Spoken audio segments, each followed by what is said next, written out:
Have you ever noticed that silence is more disturbing than 1,000 words? We live in a time where everyone rushes to show off, explain, justify themselves. But it's precisely in this noise that the weakest reveal themselves. The world has taught us that speaking is a sign of confidence, that exposing ourselves is a sign of power. But Machiavelli, centuries ago, had already debunked this myth.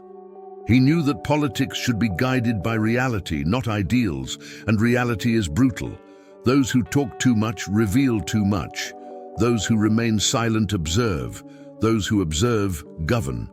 Silence isn't emptiness, it's a weapon. It's not absence, it's amplified presence.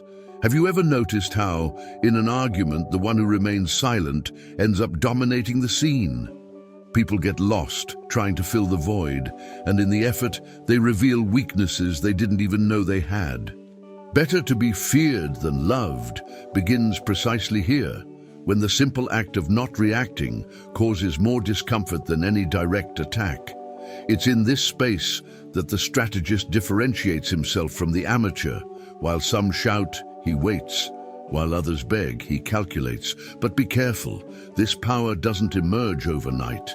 It's in solitude, when you decide to step away from the social fog of useless opinions and validations, that silence becomes a laboratory. It's there that invisible training is born. Discipline, self-control, focus, pattern reading, self-awareness. This is exactly what Machiavelli did in exile. Deprived of power, he wrote, "The Prince," and showed the world that even defeat can become a lever of authority. The end justifies the means, because even solitude can be converted into strategic wisdom. And perhaps you're not ready to face this truth. Loyalty is conditional, love is fragile, and respect only blossoms when there's distance. Avoiding being hated doesn't mean pleasing everyone, but learning to moderate your presence so as not to become banal. That's why those who master silence return differently, colder, sharper, more imperturbable, rare. The kind of person who doesn't need to announce themselves, because their mere presence already carries weight in the room. What you'll find here is no ordinary manual. It's a hidden map. We'll explore solitude as a power strategy, understand silence as a psychological weapon, revisit Machiavelli's hard truths about fear and loyalty, and practice concrete exercises that will transform your character. In the end, you won't just understand silence. You'll learn to use it as a key to seeing the whole game and ultimately become strategically unbeatable. There is a you that hasn't yet been born. It's not the one who shows up at parties, who smiles at everyone, or who seeks approval with every gesture. This colder, more strategic version emerges only when a person chooses solitude as fertile ground. It's not isolation, it's refining oneself in silence. It's in this environment that one understands what Machiavelli taught, a politics guided by reality, not ideals.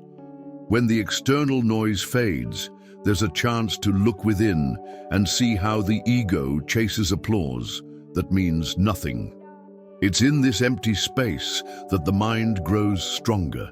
The end justifies the means when the means is to temporarily disconnect from distractions to build oneself.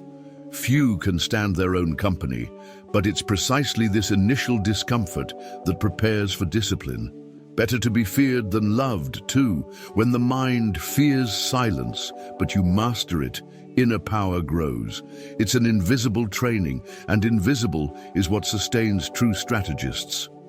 In solitude, you discover that you don't need to justify every move or explain your plans.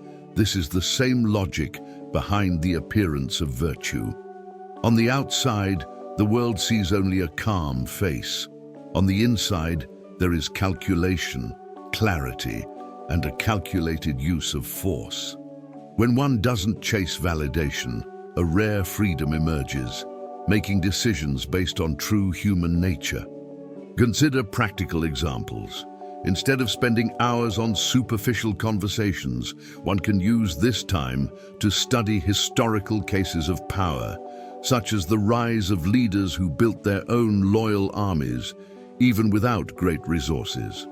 By exchanging the passive consumption of entertainment for the habit of recording thoughts in a journal, one creates what Machiavelli did in exile, transforming pain into learning.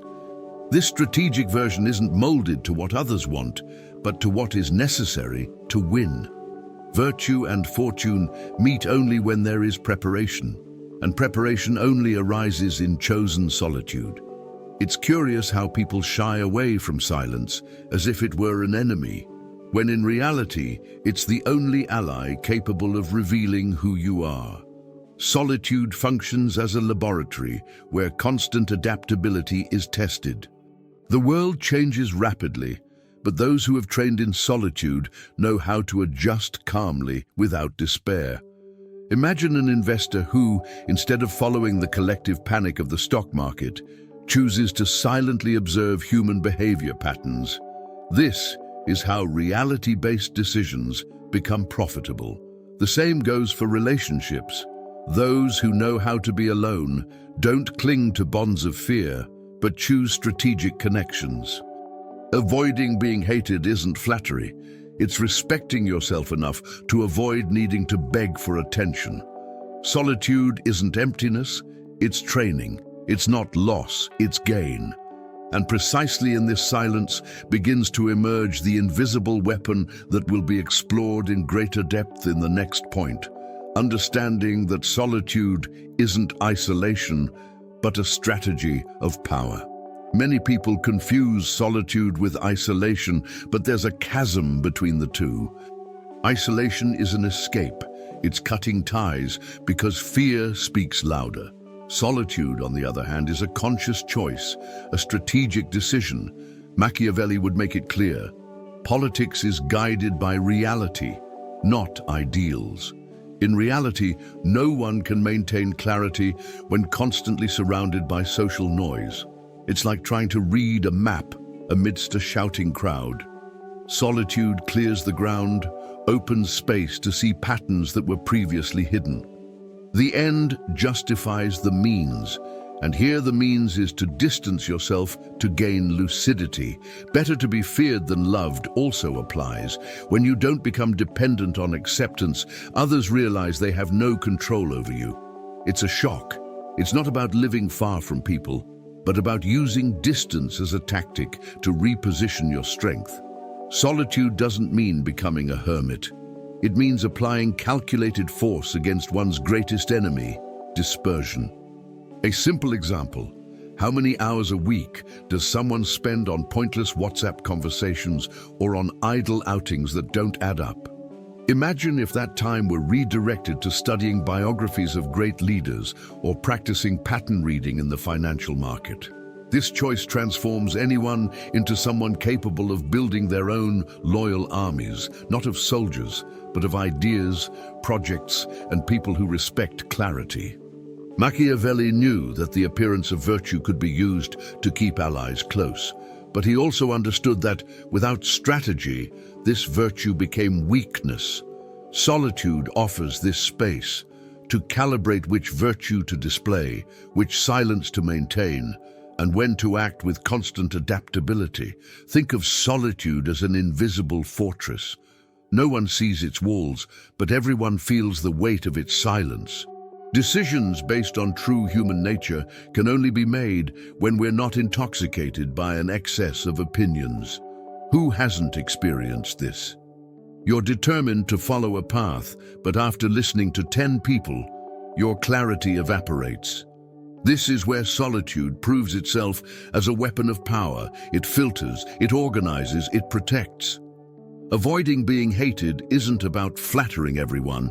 It's about maintaining enough distance to avoid giving rise to contempt.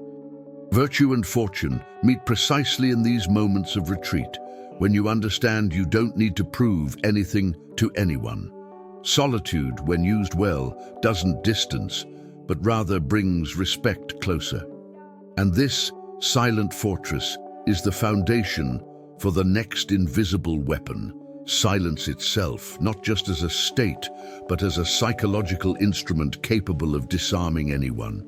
Silence is perhaps the most underrated weapon in history. While many rush to speak, to justify or to try to impose themselves through excessive words, the strategist knows that clarity is always greater than emotion. Machiavelli taught, politics should be guided by reality, not ideals.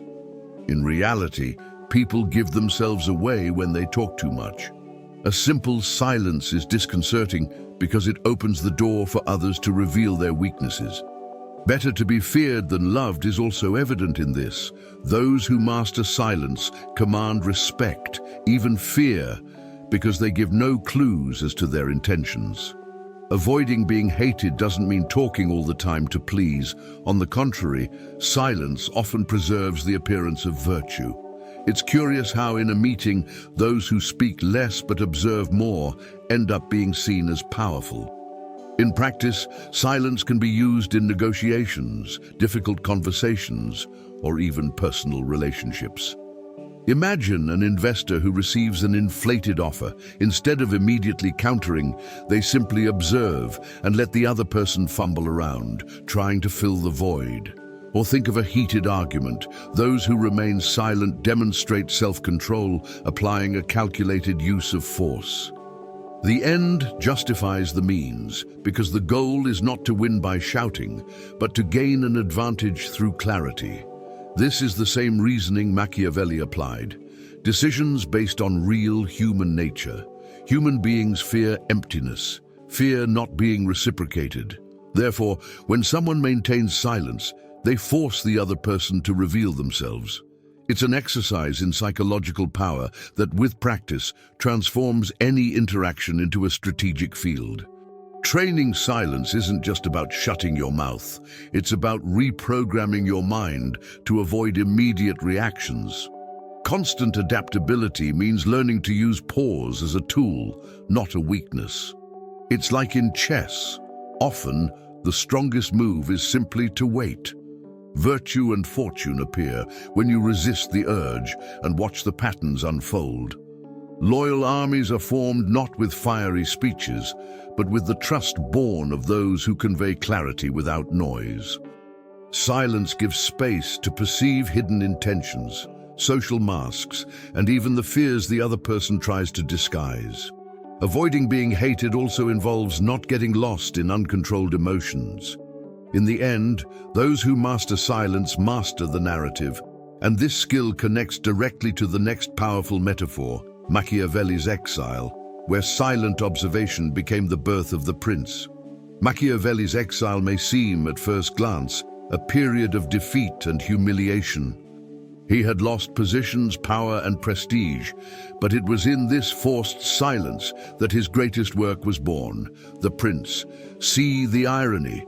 When the world took everything from him, he transformed the loss into a strategic laboratory. Politics guided by reality, not ideals, is this: accepting the present condition and making the most of it. While many in his place would wallow in lamentations, Machiavelli decided to observe. He studied real human nature with surgical attention, recording every detail that others ignored. Better to be feared than loved, he already intuited, was not a phrase meant to wound, but to warn that power rests on cold pillars. The end justifies the means, because his means was imposed solitude, and the end was to produce a manual of power that resonates to this day. Think of this as a practical metaphor for anyone facing a period of personal exile. It could be the loss of a job, the end of a relationship, or even that moment when nothing seems to be going right. Most despair and get lost in the noise. The strategist, however, follows Machiavelli's example. He transforms silence into study. Instead of complaining, he immerses himself in books that teach human nature, observes the market with a keen eye, and builds his own loyal armies, even if they're just ideas organized in a notebook. The appearance of virtue may deceive others, but it cannot deceive time. Those who know how to transform failure into a laboratory always emerge stronger. Virtue and fortune meet precisely in these periods, when no one is betting on you, but you are betting on yourself. It's interesting to note that Machiavelli didn't write The Prince surrounded by luxury, but in the countryside, removed from public life, dressed in simple clothes. Yet his thoughts reached kings, popes, and leaders who ruled empires. This shows that true power is born first in the mind, and only then in the world. The calculated use of force isn't just about moving armies, but also organizing words and ideas capable of spanning centuries. Constant adaptability was what he practiced. Deprived of practical politics, he created the theoretical politics that shaped generations. This same principle can be applied today. Instead of getting lost in social media or comparisons, solitude can be used to write, plan, and strategize. Avoiding being hated in some cases even involves disappearing from the scene, observing from the outside and preparing for a return. And it is precisely in this silent return that the hard truths of power are found, the same ones he recorded with brutal clarity. Few have the courage to face the harsh truths of power. One of them is that fear is more sustainable than love. Machiavelli didn't say this to encourage tyranny, but to show how politics guided by reality, not ideals, works. Love is fragile because it depends on the constancy of emotions. Fear is stable because it stems from the instinct for self-preservation. Better to be feared than loved doesn't mean being cruel, but being firm enough that no one dares test your limits. Loyalty, in turn, is conditional. People are faithful as long as they feel safe, blessed, or inspired. When these elements disappear, loyalty evaporates. The end justifies the means when the means is to understand that there is no unconditional bond in the human game. This clarity liberates. Rather than expecting eternal devotion, the strategist focuses on building respect, and respect is born from the ability to guide. Take any modern company as an example. Employees don't stay just because they love the brand, but because they find concrete benefits, opportunities, and leaders who convey clarity. It's the calculated use of force in management. It doesn't need to be authoritarian, but it does need to be firm. Loyal, self-made armies are sustained not only by promises, but by visible results. When a leader demonstrates virtù and fortuna, practical competence, and the ability to seize opportunities, trust grows. People want to be guided skillfully because, deep down, they prefer order to chaos. This also applies to personal matters. A loyal friend today may disappear tomorrow if they sense you no longer represent strength or direction. The appearance of virtue helps maintain closeness, but without clarity and skill, the masks fall. It's hard, but it's true. Therefore, understanding true human nature is essential. Machiavelli didn't paint human beings as angels or demons. He painted them as they are. Constant adaptability is what separates those who break down in the face of these truths from those who grow with them. Avoiding hatred doesn't mean seeking love at all costs, but rather maintaining a distance from contempt. The strategist accepts that loyalty is currency, not a lifelong possession. This acceptance, far from being bitter, is liberating. It allows for the creation of relationships without illusions, business without naivete, and strategies with solid foundations. If you lead, don't expect eternal gratitude. Deliver direction and skill, and you will receive respect as you fulfill that role. Clarity, once again, trumps emotion. And when this clarity pierces the veil of social illusions, the next step is inevitable. Confronting the social fog that distorts opinions, conversations, and validations. There's an invisible phenomenon that imprisons most people: the social fog. It forms from an excess of opinions, empty chatter, and the search for validation. With each comment received, our view of reality becomes a little more distorted. Machiavelli would say that it's impossible to govern oneself or others if there isn't a policy guided by reality. not ideals. And the reality is that most people talk more to feel important than to convey truth. Better to be feared than loved can also be translated here. It's better to be respected through silence than loved through chatter. The end justifies the means when you choose to stay away from pointless discussions to preserve your clarity. The social fog seems harmless, but it saps vital energy. Those who don't break through it become trapped in a cloudy lens, unable to see patterns. Consider simple examples. You decide to start a project, and before you even take the first step, you already have 10 people offering their opinions on why it won't work. This chorus of voices creates confusion, steals confidence, and makes you believe in limits that don't exist. It's a calculated use of force to choose who can give an opinion on your life. Loyal armies aren't built by listening to everyone, but by selecting advice from those who have already walked the path you want to take. Virtue and fortune require discipline, knowing how to filter conversations that add value from those that only dull. The appearance of virtue can also be used in the social fog, listening silently, agreeing with a smile, but deep down, staying firm on your path. Decisions based on real human nature show that many people give opinions not out of malice, but out of fear. And if you absorb other people's fear, you become paralyzed. Breaking through the social fog isn't about abandoning the world, but about changing the filter. Constant adaptability means learning to listen without becoming contaminated. Avoiding being hated often means not directly confronting every useless opinion, but learning to cut through conversations gracefully. Those who master this art begin to see clearly what others miss. Silence becomes a compass. Imagine an investor who follows the frenzy of headlines. They end up buying high and selling low. Those who keep their distance and observe notice patterns that others ignore. The same happens in any area of life. The social fog is comfortable. It gives a sense of belonging, but it's costly.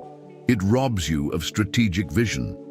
And precisely when this breakthrough occurs, clarity emerges as true leverage, capable of revealing weaknesses and dynamics that others don't yet see. Clarity is power multiplied. When Machiavelli spoke of politics guided by reality, not ideals, he warned us that those who see the world as it is, not as they wish it to be, will always have an advantage. This clarity acts as leverage. It allows you to move more with less. Imagine seeing a weakness that no one else notices. It's like holding a secret card. Better to be feared than loved also connects here.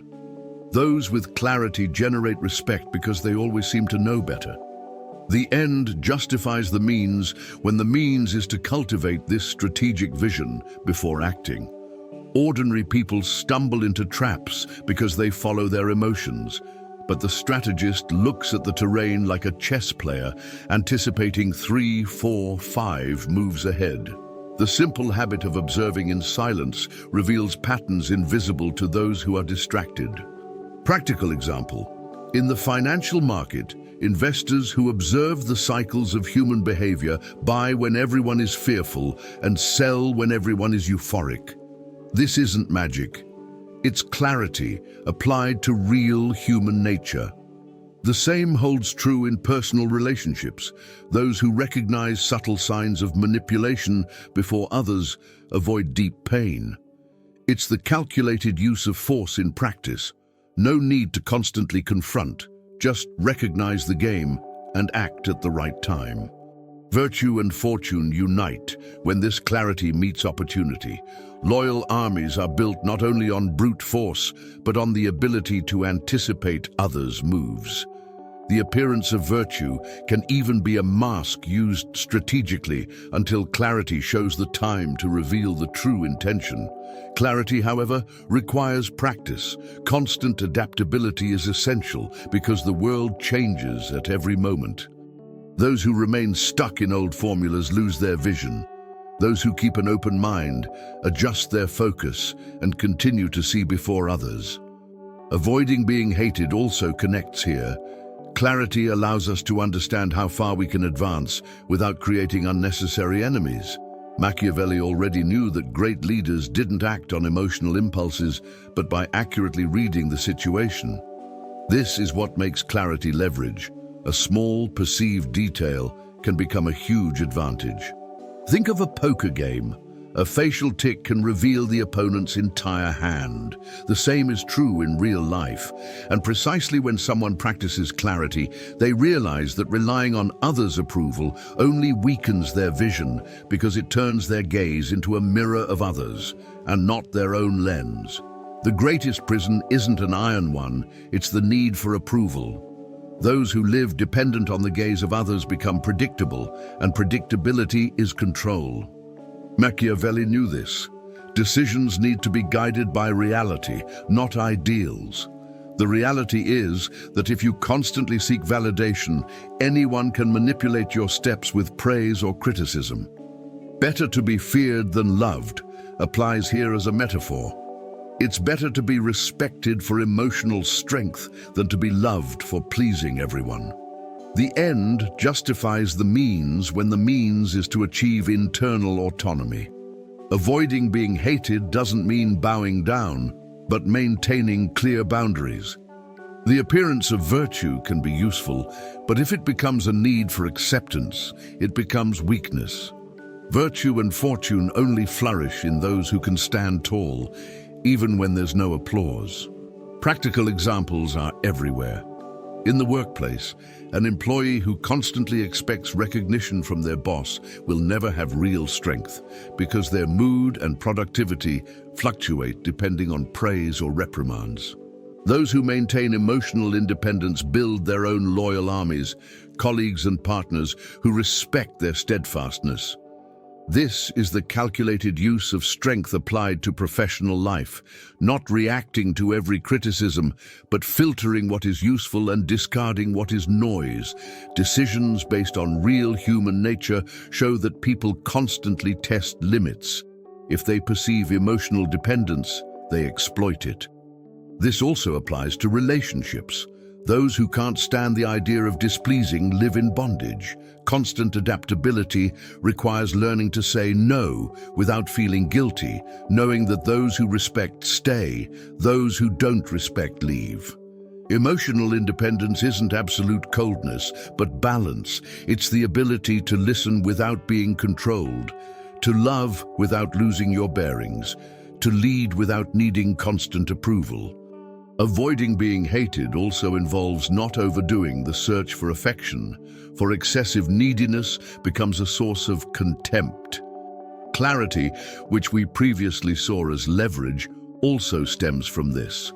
Only those who don't see the world through other people's eyes can see clearly. Virtue and fortune are natural rewards for those who don't live as emotional hostages.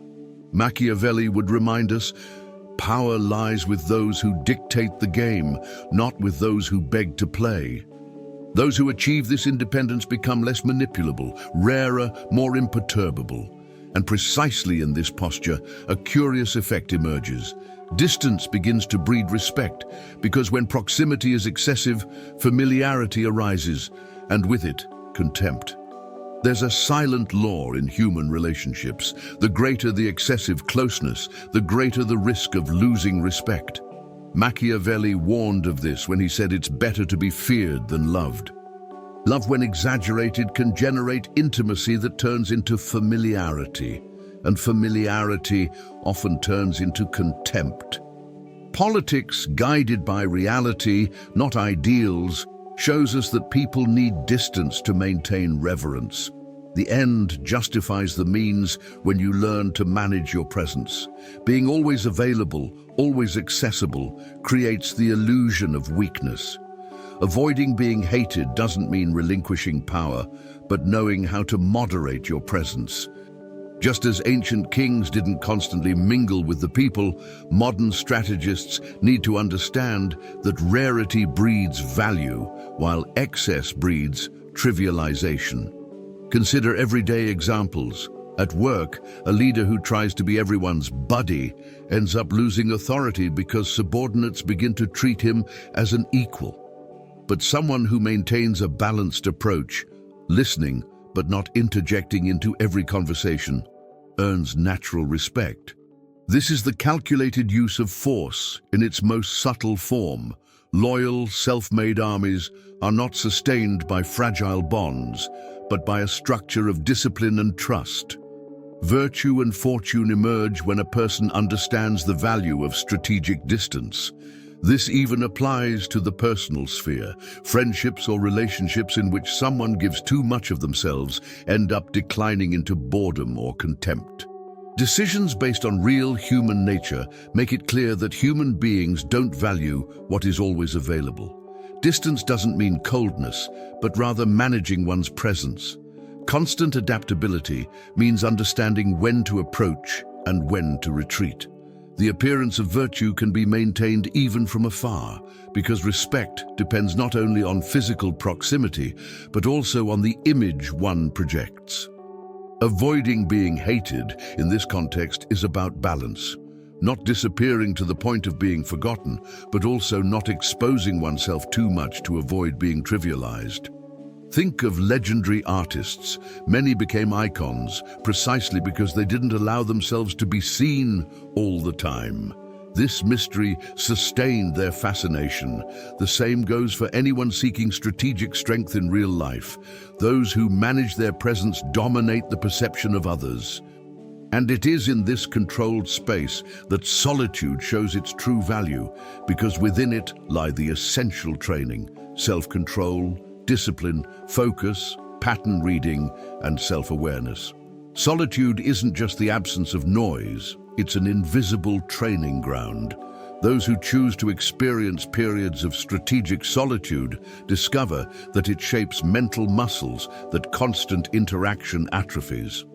Machiavelli already knew that politics guided by reality, not ideals, requires continuous preparation. And what kind of preparation is that? Self-control, discipline, focus, pattern recognition, and self-awareness. Better to be feared than loved translates here as being feared for your steadfastness, for your inability to be shaken by fleeting emotions. The end justifies the means when you trade a night of distractions for hours of mental training. Avoiding being hated also involves not imposing your discipline on others, but practicing it in silence. This training isn't visible, but the result is your presence changes, your decisions become sharper, and people notice even without you saying anything.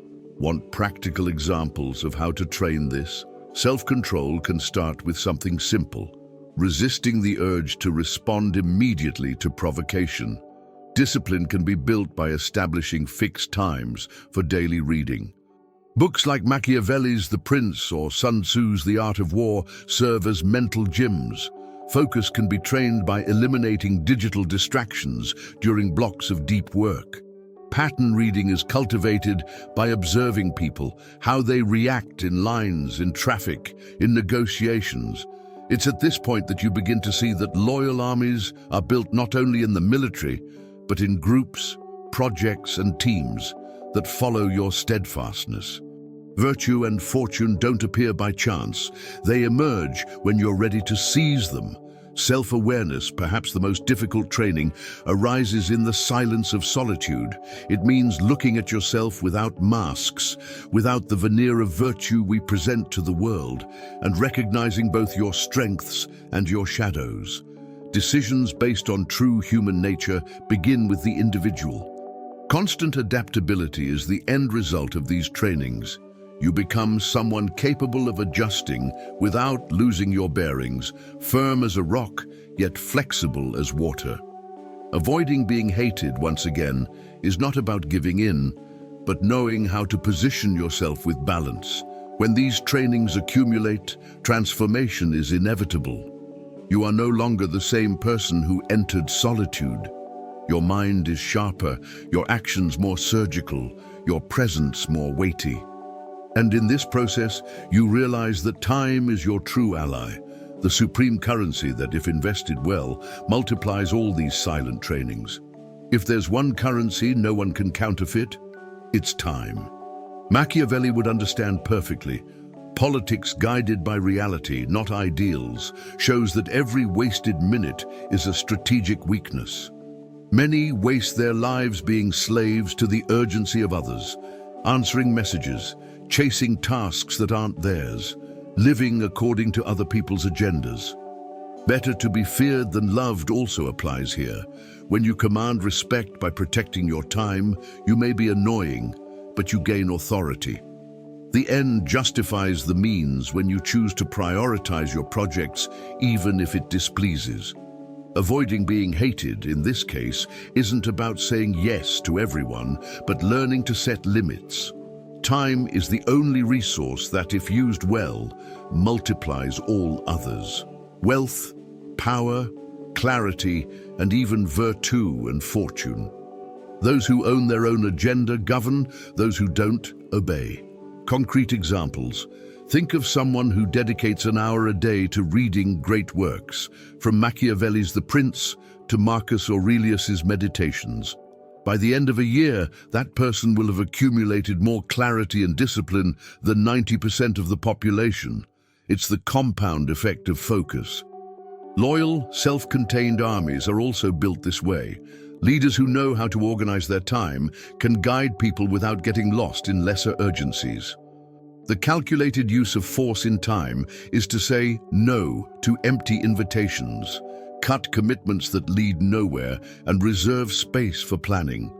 Decisions based on real human nature show that most are dragged along by the rhythm of others. Rare are those who write their own score. Virtue and fortune always favor those who are prepared, and preparation requires protected time. Being the master of your own time is, in essence, being the master of your own destiny. Constant adaptability doesn't mean being held hostage by emergencies, but rather learning to reorganize your schedule without abandoning your priorities. The appearance of virtue can be maintained even when saying no. Gracefully refusing doesn't break relationships, it only strengthens your position. Avoiding being hated means not becoming a time despot, but also not living as a slave to haste. When you use your time clearly, you notice patterns that others don't. Those who spend in the short term rarely build in the long term. It is in this silence of discipline that time ceases to be an enemy and becomes an ally.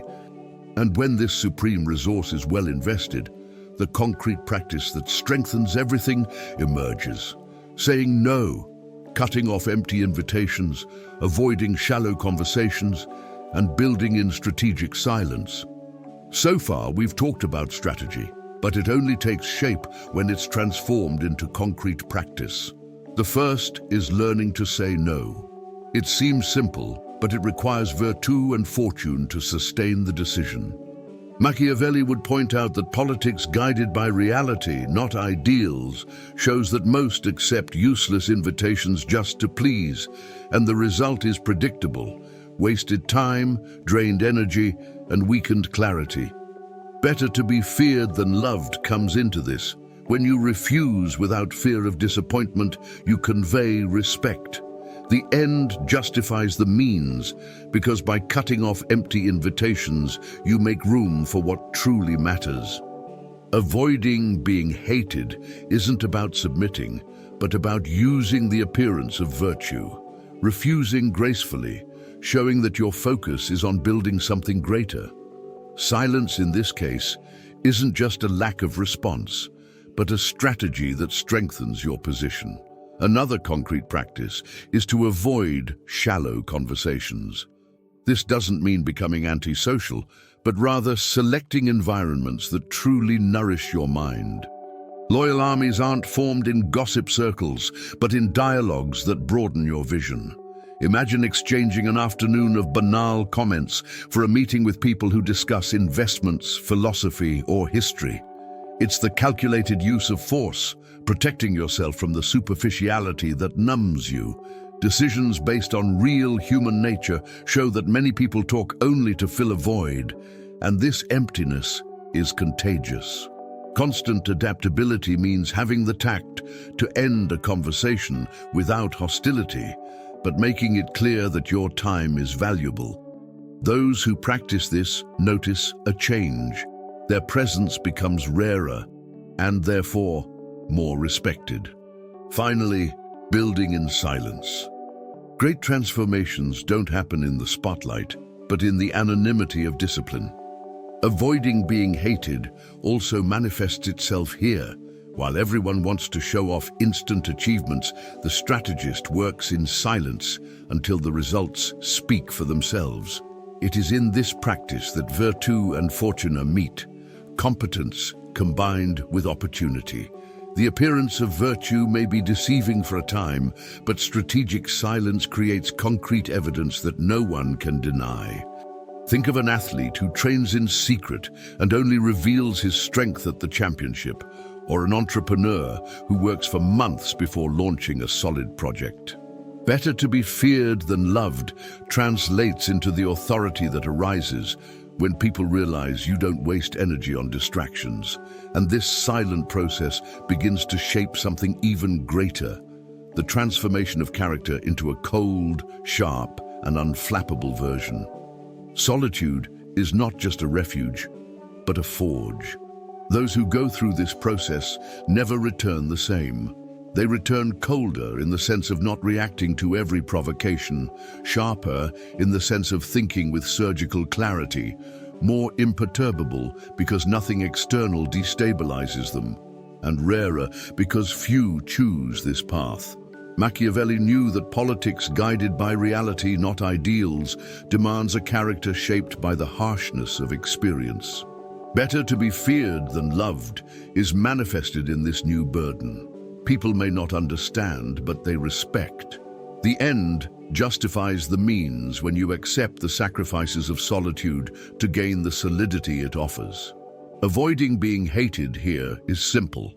It's not being cruel, it's being consistent.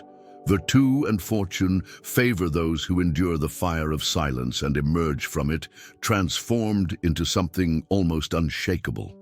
Think of leaders who defined eras.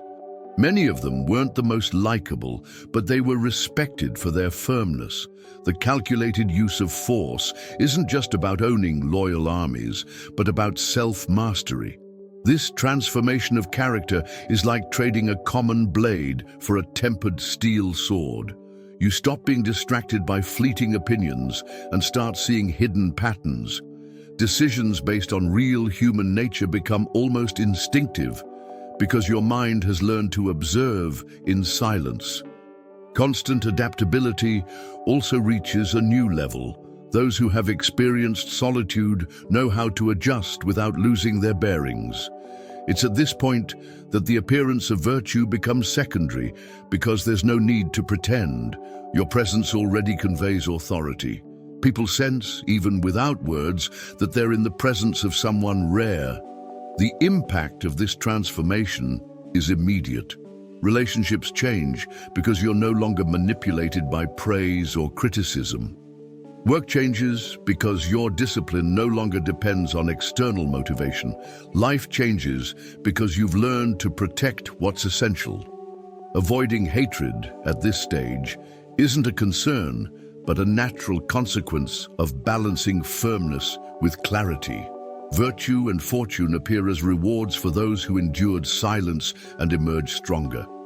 Machiavelli would remind us that power isn't born of luck, but of preparation. And this preparation creates a presence with weighty words: cold, sharp, imperturbable, rare. When someone reaches this point, they begin to see not just parts of the game, but the entire board. And it is precisely there that the ultimate thesis is formed: mastering solitude to become an unbeatable strategist. Mastering solitude is like climbing a watchtower while everyone else remains on the ground. From above, the entire board is revealed. Machiavelli once said, "Politics is guided by reality, not ideals." And the reality is that most people play by only looking at the piece in front of them, without seeing the full dynamic. Better to be feared than loved isn't about spreading fear, but about eliciting respect through the clarity that arises from this elevated vantage point. The end justifies the means because silence discipline, and distance become tools that buy vision. Avoiding being hated means remaining strategic, appearing when necessary, retreating when convenient. Virtue and fortune don't appear by chance. They arise precisely for those who have prepared themselves in silence. Those who master solitude learn to see not only what is happening, but also what is yet to come. This dominance transforms any scenario into a field of power. Loyal, dedicated armies don't follow the loudest voice, but the one who shows the ability to see before others. It's the calculated use of force, moving rarely, but at decisive moments when everyone is blinded by the social fog. Decisions based on real human nature become obvious to those who have trained clarity in silence. Constant adaptability becomes natural because those who see the whole game don't despair at an unexpected move. Think of great investors, military strategists, or spiritual leaders. All, at some point, have used solitude to see beyond the obvious. The appearance of virtue may be part of the game, but it's only a mask. What truly sustains power is the vision born of silence.